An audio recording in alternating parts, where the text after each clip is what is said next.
Minister గారితో మీరు మాట్లాడవచ్చు కదా సార్. ధన్యవాదాలు అధ్యక్ష. ప్లీజ్ టైం చూసుకుంటానే. ఒక్క నిమిషం. మధురవాడ పోతినిమల్లైపాలెం జంక్షన్ నుంచి తాటిచెట్లపాలెం వరకు, తర్వాత గాజువాక నుంచి లంకెలపాలెం వరకు 2 నేషనల్ హైవే శాంక్షన్ అయినాయి అని చెప్పి ముఖ్యమంత్రి గారు కలెక్టర్ ఆఫీస్లో మీటింగ్ పెట్టినప్పుడు 2 ఫ్లైఓవర్లు కట్టాలని చెప్పి చెప్పడం జరిగింది. అప్పుడు కొడతల రామకృష్ణ గారు కూడా అనకాపల్లి వరకు ఇవ్వమని కూడా అడగడం జరిగింది అధ్యక్ష. ఆ రోజు కలెక్టర్ ఆఫీస్లో జరిగిన మీటింగ్ ఏంటంటే అధ్యక్ష, ముఖ్యమంత్రి గారి సమక్షంలో ఇది డబల్ డెక్కర్ విధానంలో చేయాలని ఆ రోజు అనటం జరిగింది. 26 జూన్కి భోగాపురం ఎయిర్పోర్ట్ పూర్తవుద్ది అంటున్నారు. ఇప్పుడేమో ట్రాఫిక్ లేకుండా ఆల్టర్నేటివ్ రోడ్లు ఇస్తామంటున్నారు. ఆ నేరెళ్ళ వలస ఇవన్నీ ఉన్నాయి సార్.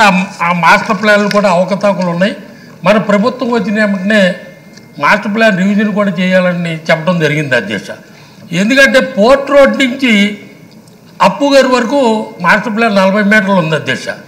అప్పుగారి నుంచి భీమిలి వరకు 60 మీటర్లు, అక్కడ నేరెళ్ళ వలస నుంచి 70 మీటర్లు ఉంది అధ్యక్ష. అలాగే భోగాపురం ఎయిర్పోర్ట్ నుంచి పాత మాస్టర్ ప్లాన్ మొన్న గత ప్రభుత్వం ఇచ్చింది 75 మీటర్లు ఉంది. నాకు తెలిసి భారతదేశంలో 25 కిలోమీటర్ల లోపల 4 రకాల డైమెన్షన్స్ ఉన్నాయి. నాకు తెలిసి ఇదే అధ్యక్ష మాస్టర్ ప్లాన్. ఈ అవకతవకలు ఉన్నాయి.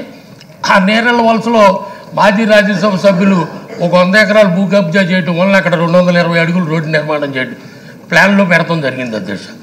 ఇవన్నీ కూడా సరిచేసి సమగ్రంగా మంత్రి గారు దృష్టి పెట్టి ఎంత తొందరగా వీలైతే అంత ట్రాఫిక్ ఇబ్బంది లేకుండా చూడవలసిన బాధ్యత మంత్రి గారి మీద ఉందని మీ ద్వారా నేను తెలియజేసుకుంటున్నాను అధ్యక్ష. ప్లాన్ కరెక్షన్స్కి యాక్చువల్గా టెండర్లు పిలిచాం అధ్యక్ష. సింగిల్ టెండర్ వచ్చింది. మళ్ళా టెండర్ పిలవమన్నాను అధ్యక్ష. ఒకసారి రేపు అంటే ఈ మధ్య మన కోడ్ ఉండటం వల్ల పిలవలేదు. అయిపోగానే పిలిచి టేకప్ చేస్తాం. నారాయణ గారు మేము కూడా అక్కడి నుంచి చూసి ఏంటంటే ఒక్కరోజు విశాఖపట్నంలో మీరు అధికారులంతా మీటింగ్ పెట్టి ఆ కన్సర్న్ ఎమ్మెల్యేలు అందరిని పిలిపించి ఒకసారి కూర్చుంటే ఒక ఫైనలైజ్ చేయడం అవుతుంది. ఖచ్చితంగా అధ్యక్ష. అందరూ సంబంధించిన ఎమ్మెల్యేలు అందరినీ ఒకసారి మీటింగ్ పెడితే ఒక రోజు నెక్స్ట్ వీకే పెడతాను అధ్యక్ష. అదేమ్మా అందరూ ఓకే అండి. క్వశ్చన్ నెంబర్ 628 మినిస్టర్ గారు లోకేష్ గారు సార్ చెప్పారు మీటింగ్ పెడతా అంటున్నారు. 628 సార్. Yes sir. అధ్యక్ష, మొదటి ప్రశ్నకి సమాధానం అవునండి. రెండో ప్రశ్నకి సమాధానం ఈ ప్రతిపాదన పరిశీలనలో ఉంది. త్వరలో ఒక నిర్ణయం తీసుకోవడం జరుగుతుంది. కిషన్ కుమార్ రెడ్డి గారు. నమస్కారం అధ్యక్షుడు గారికి. లోకేష్ గారు అప్పుడు పాదయాత్ర అప్పుడు కలికిరికి రావటం జరిగింది, పీలేరుకి రావటం జరిగింది.